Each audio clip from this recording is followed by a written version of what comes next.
Hello, my friends. How are we doing today? How is everybody? I'm gonna be real with you. I'm getting sick. I have a low-grade fever, hence the blanket, and I'm a little bit congested. But I thought I'd still make a video for you guys today. It's raining outside, and I can hear it on my roof. I'm not sure if you guys can hear it. I kind of hope you can because it really adds to the cozy vibe. But yeah, I had to go out and run some errands today to go get my oil changed. And while I was waiting, I sat in a Burger King and read a book. But what was funny is that I actually ran into one of my students from work there. He's not in my classroom, but he's in the classroom right next door. And I was like, that looks like a kid I know. And then I was like, hold on, that is a kid I know. So that was fun. It's the first time I've run into a kid from work, like, in the wild. So sweet. But today I thought I would just tell you guys a little bedtime story. I don't really have any plans for this story. I'm just gonna make it up as I go along, and we'll see how it goes. I like telling stories, I like making up stories, but a lot of times I do it in writing and not verbally. So this is an exercise for me as well as a video for you guys. I hope you find it relaxing. I am trying out some new lighting so that the light is just on me. My ceiling light isn't on. But I don't have any like real lights. This is just a lamp. And it does add some odd shadows to my face. But it just feels cozier, you know? So, let's start our story.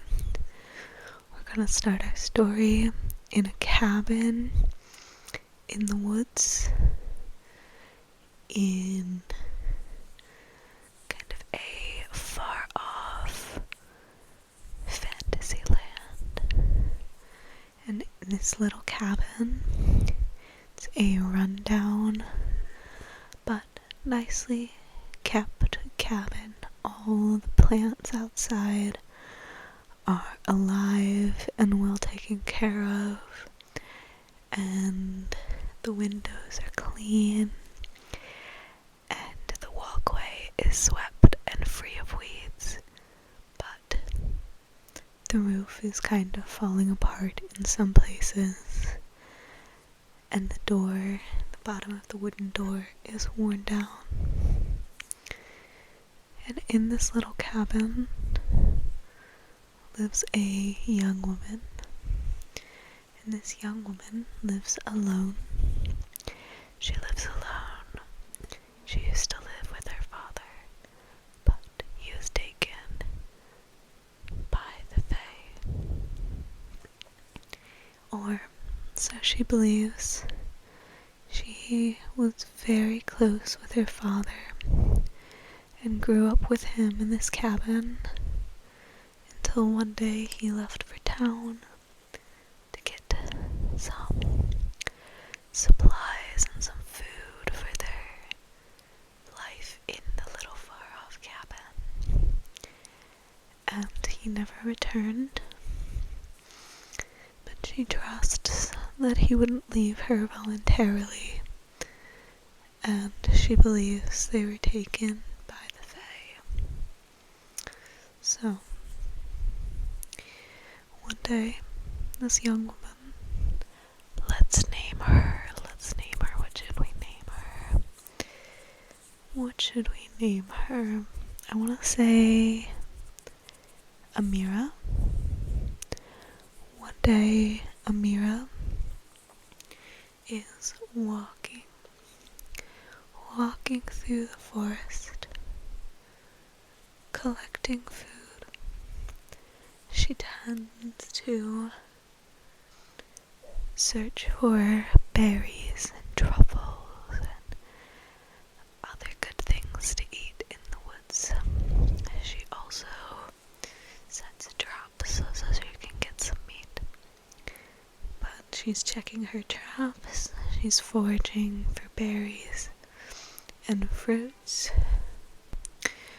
and she believes herself to be alone in these woods. She doesn't hear anyone around her. It's only her and her loyal dog as a companion. But as she's wandering these woods, she passes by a little stream. She collects some water, puts it in a jug that goes around her back, and then she finds a ribbon. She finds what color should the ribbon be? She finds a light blue ribbon caught in the brambles by the water. And this thought fills her with worry. She doesn't know where the ribbon came from, and she's very worried that perhaps someone fell into the creek, though it doesn't really look large enough or deep enough for someone to disappear into. But she wades into the water, and she follows the water down the stream to see if any other traces of the person who left the blue ribbon are there. She doesn't know where it came from. It looks like a very nice silken ribbon with beautiful embroidery and silver thread on it. It looks nicer than anything she's ever owned before. And there's no trace of anyone around. There's no trace of anyone around.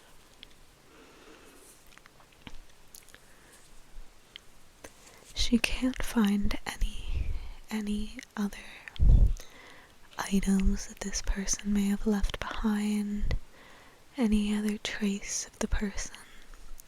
She searches around where she found the ribbon for quite a while. It starts to get dark outside, and she knows that she and her dog must return to her cabin before night falls, because there are creatures in the woods that could cause them harm.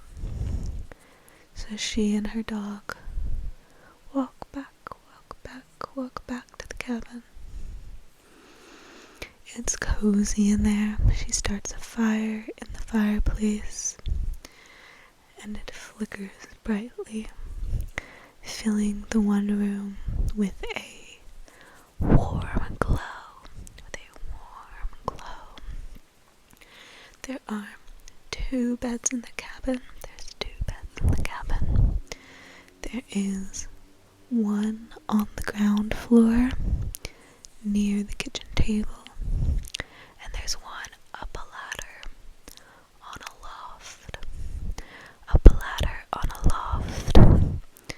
Before her father disappeared, Amira used to sleep in the loft. But after several days, several weeks, several months of his disappearance, she now sleeps in the bed on the ground floor, and the loft has gotten dusty with disuse. She hangs the ribbon up above the bed on a nail that sticks out. She hangs it over the nail. She does not put the nail through it, because it's beautiful and it's intricate, and she doesn't have a lot of things in the house that are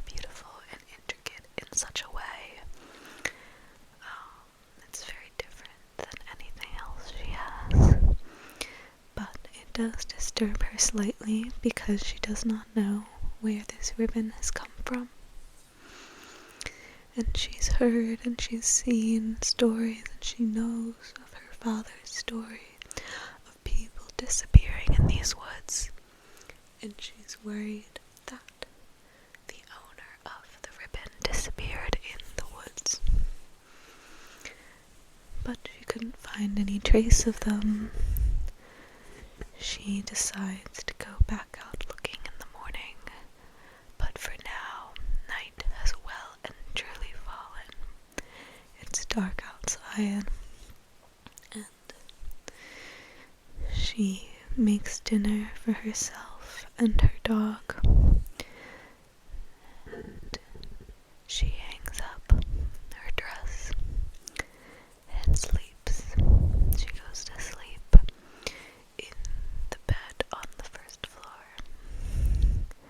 But before the sun has risen, after she's only been asleep for a little bit, she wakes up confused as to what woke her, as to why she's awake and it is still dark outside. But she looks around. The dog is not disturbed. The dog does not seem anxious or worried about anything. He's just sleeping on the rug, the woven rug by the now dark fireplace. And he's sleeping peacefully, but something woke her up. She usually sleeps through the night, no problem. So she goes and she checks the door, and no one's at the door.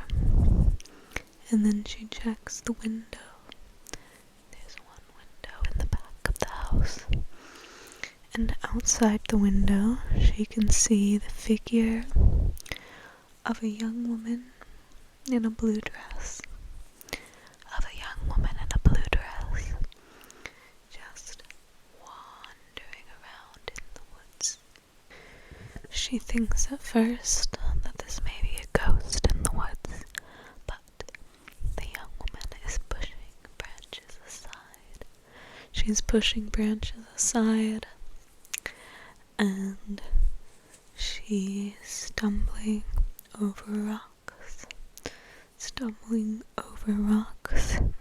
She does not move the way a ghost would. She moves the way someone who is lost would move. So, Amira wraps a blanket around her shoulders and pulls her boots on underneath her night shift. And she steps outside. The dog wakes and follows her because it's a loyal companion. And she sees this woman in a blue dress in the woods. And she calls out to her through the night, asking if she's okay. And frantically, the woman turns towards her and approaches. She looks worse for wear up close.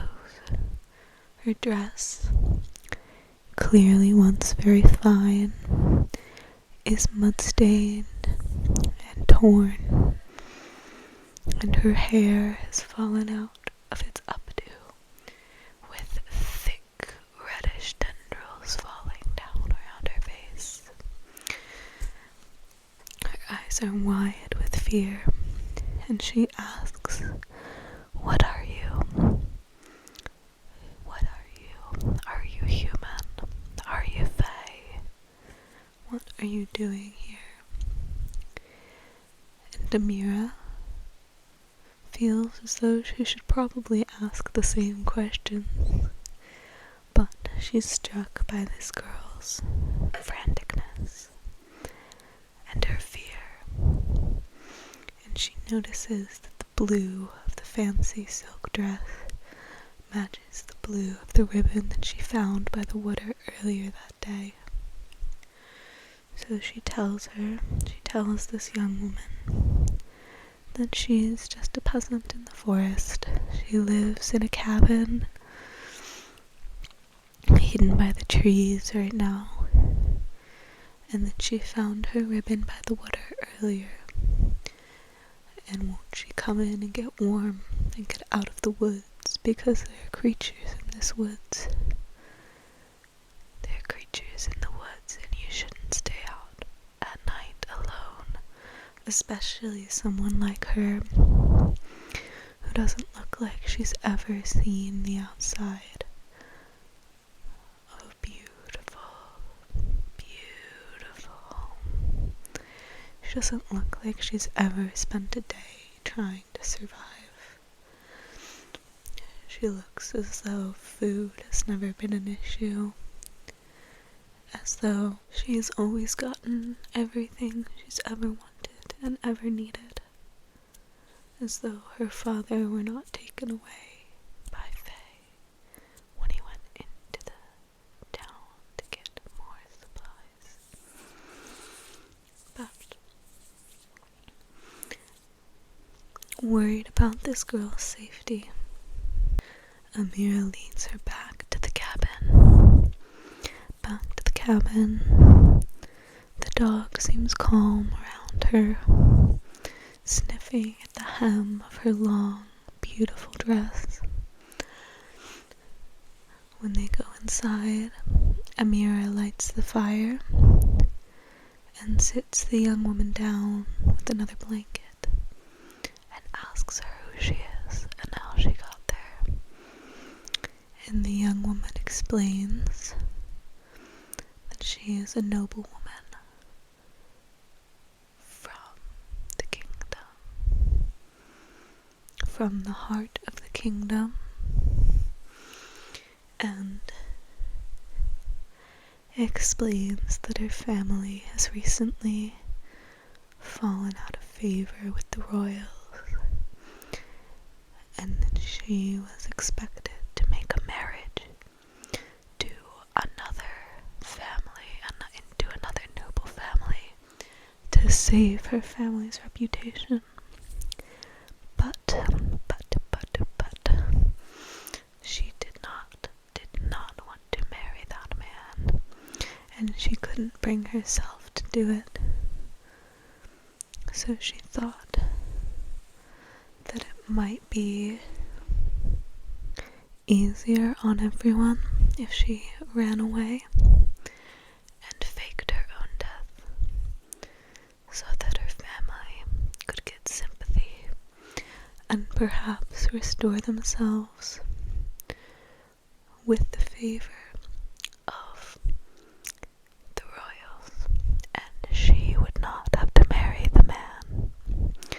She tells Amira that she knows she should have done it. She knows she should have married him for the sake of her family, but she just couldn't do it.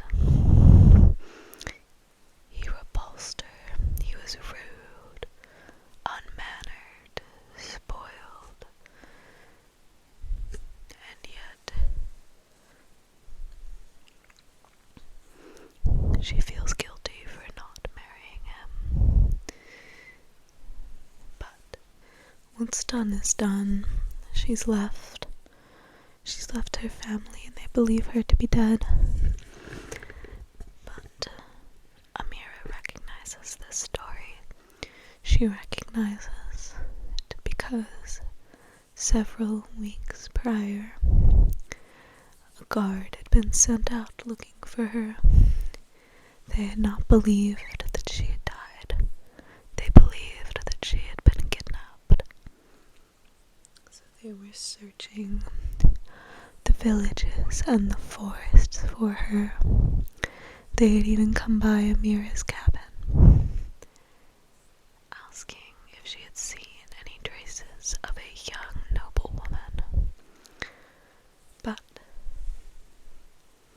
this had been several weeks ago. The way this young woman is talking sounds as though it had just happened. It doesn't really seem like the kind of thing that would happen multiple times. But when Amira expresses this to the young woman, that they were out on a search for a young woman named Marielle a few weeks ago. She confirms that she is Marielle, but she doesn't understand why anyone would have been looking for her a few weeks ago, because she only ran away the night before.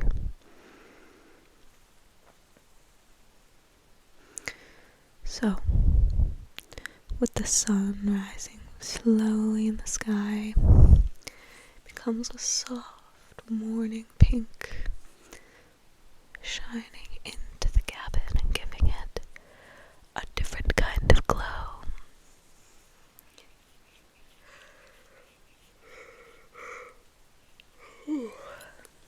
Sorry. Amira confesses that she found her ribbon by the river earlier that day, and Marielle says that she had been by the river, but she wasn't sure why. She wasn't sure how she'd gotten there or why she'd gone to the river. She had packed herself water and hadn't run out, but she knows she was there. And as she talks, more and more things seem to slip from her mind. She tells the story. She tries to explain to Amira what had happened, but there are details missing, things she doesn't know, things that she should be able to remember. Where are her things? Where did she sleep? Did she sleep? Where's the horse that she says she ran off on? She doesn't know. She doesn't know. So, being the kind, compassionate host that Amira is, she lets this young woman climb up to the loft and sleep on what used to be her bed. She shakes the dust off of it, brings the blanket up, and lets Marielle borrow her spare shift, because all of Marielle's clothes are dirty and torn from the woods. She also doesn't remember how that happened. As far as she knows, she's just been walking. She wasn't sure when she ripped the hem of her dress, or when the mud stain on the bodice came, or when her hair fell out of its updo. But Amira promises that she'll let her sleep. Let her sleep. And when she wakes, perhaps more will come back to her. But as soon as Marielle falls asleep, strange things start to happen in the morning light. Strange things start to happen in the morning light. Amira swears that she sees little glimmers out of the corners of her eyes. Swears she sees little glimmers out of the corners of her eyes. And her coffee pot is found empty, even though she had just been boiling water for it.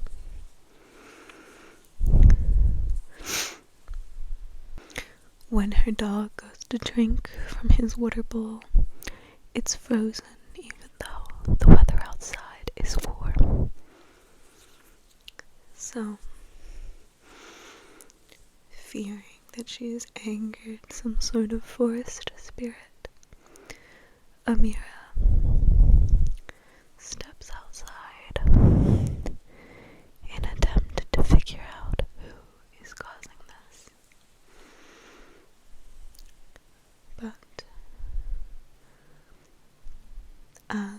steps outside. She hears a call from the loft, from Marielle, who says, what does she say? She says, "They're back. They've come for me. They've returned." And Amira whirls around. She says, "What are you talking about? Who's back? Why are they coming for you?" She doesn't see any guards or soldiers out looking for her. But Amira is not looking outside.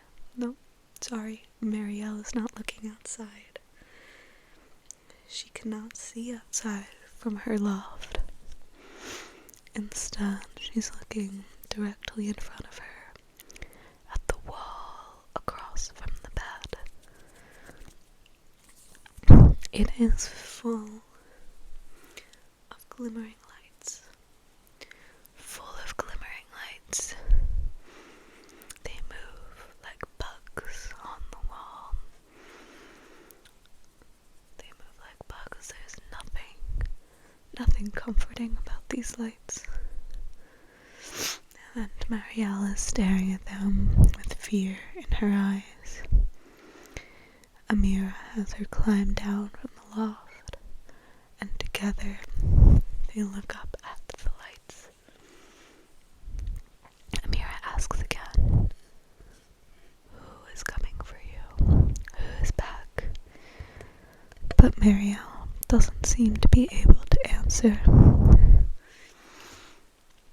Amira watches in horror as Marielle is swarmed by the lights.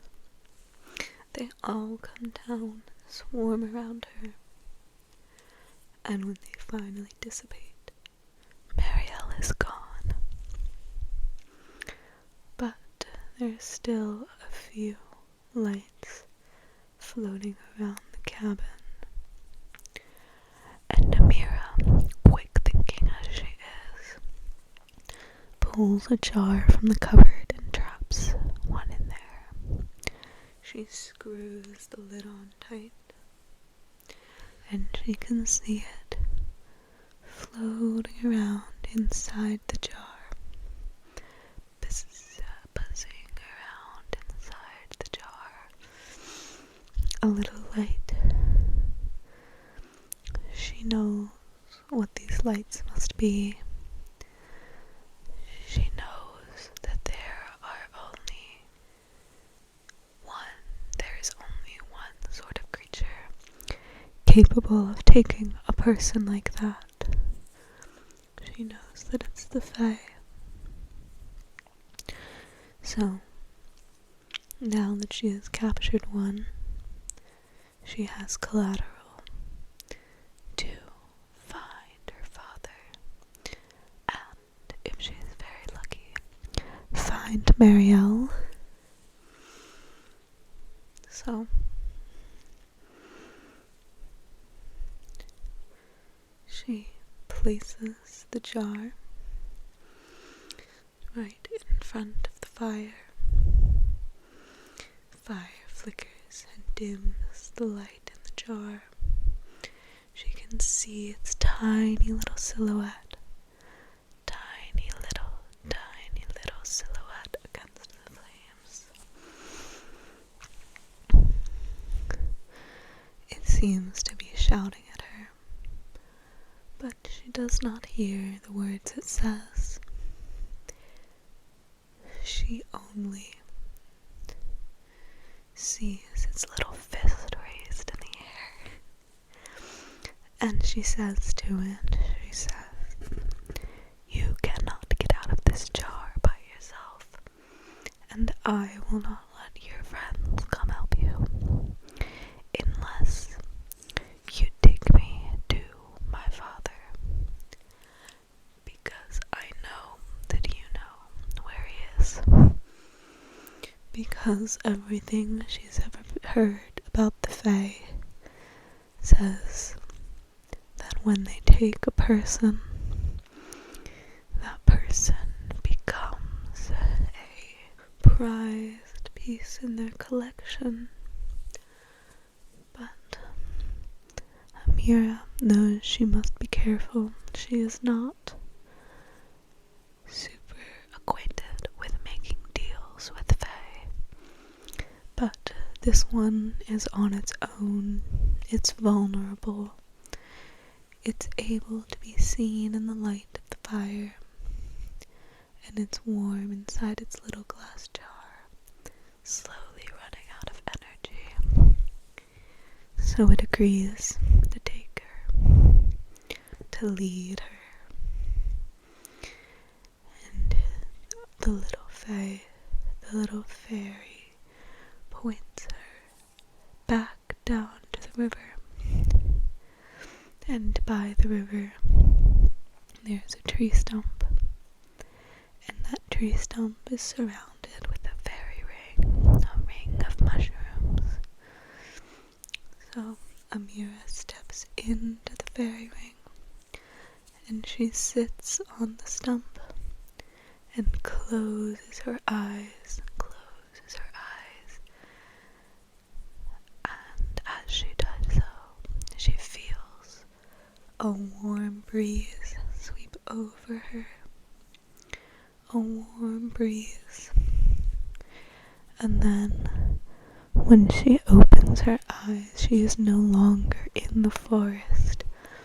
She is in the middle of a meadow, lush with flowers, and the sparkling light in the jar in her hands no longer looks like a sparkling light. Instead, it is, well, okay, let's back up for a second. The jar in her hands is no longer in her hands. It towers next to her. It towers next to her, bigger than she is. And the sparkling light within it no longer looks like a sparkling light, but a very small, human-like creature with green skin and long grass-like hair. And it says to her that she has nothing to fear in the Fae realm, and leads her. Well, it flies effortlessly out of the jar, unaided, able to open it through magic, and it leads her off the stump and through the meadow until they reach a great crystalline structure, a great building or palace, sparkling with dewdrops that cling to it in the morning light. And it leads her down sparkling hallways and down more and more corridors until she cannot hope to find her way out again. And then finally, it opens the door to a room. And it says, "You can wait in here." But Amira, new as she is to bargaining with Fae, is not stupid. She did not trust her guide as she went through the Fae realm. She has left herself a trail of pebbles. A trail of pebbles. And she hopes that perhaps they won't be moved, but on the off chance that they are, she has also come prepared with a dagger. And as she is being left behind in this room, locked in by the fae she had captured. The beautiful crystal castle begins to darken around her. It no longer is the gorgeous, running out of words, crystalline structure that it was before. Instead, it looks like stone and moss and gross things dripping down from the cracks. And she realizes that she's followed this fae almost unwittingly into a dungeon. She had been too distracted by the dazzling lights and the beautiful surroundings to realize that it may just be a trap. But Amira is smart. She picks the lock and she emerges into the hallway, which is also stone and mossy and gross, no longer the beautiful hallway that she was in before, but her pebble trail, not as easily seen on the stone floors as it was on the beautiful shiny ones, is still there. But she cannot find her way out of the fairy realm without finding her father and Marielle. So she continues away from her stone path, figuring if she is in the dungeons as a human, they are probably somewhere around her. She wanders down the snaking hallways, paying close attention to her surroundings this time. And she finds herself in a corridor of doors. And she opens each of them one at a time, and each one holds a person.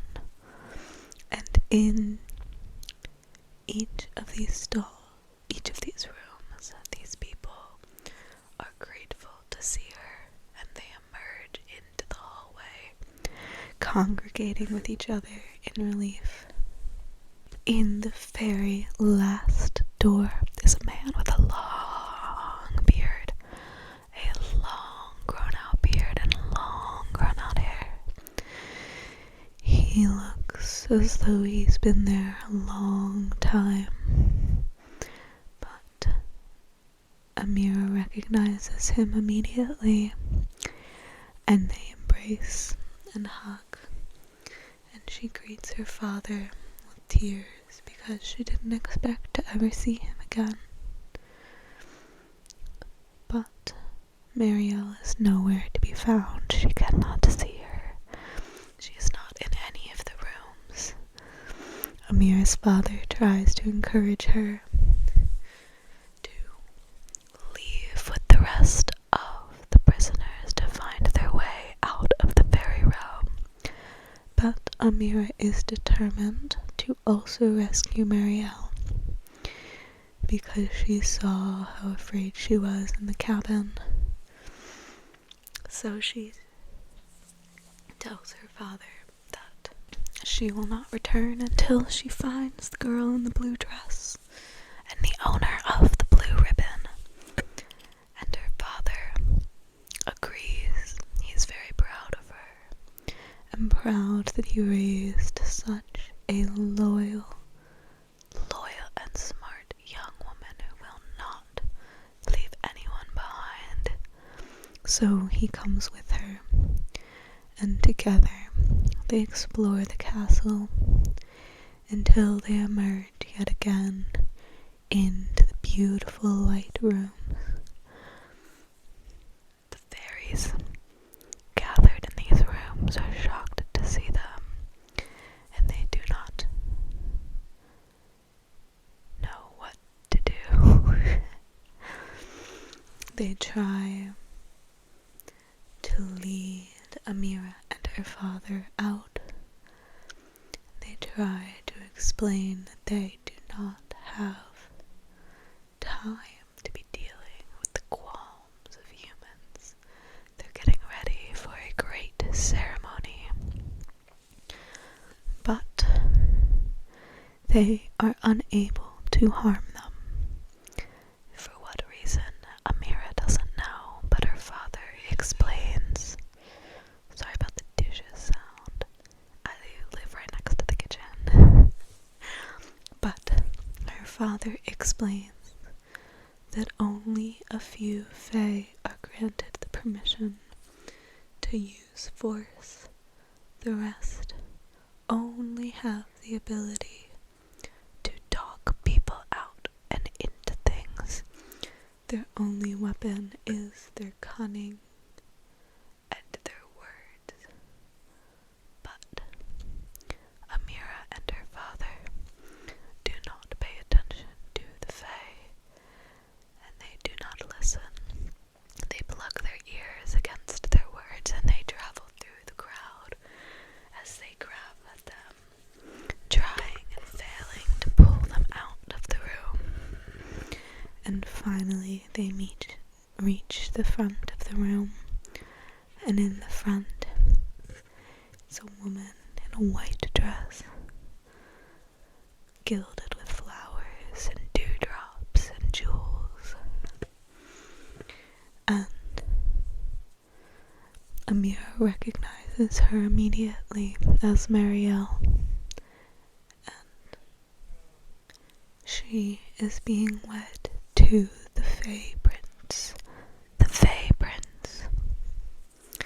She turns and she sees Amira running down the hallway with her father and breaks free from the altar,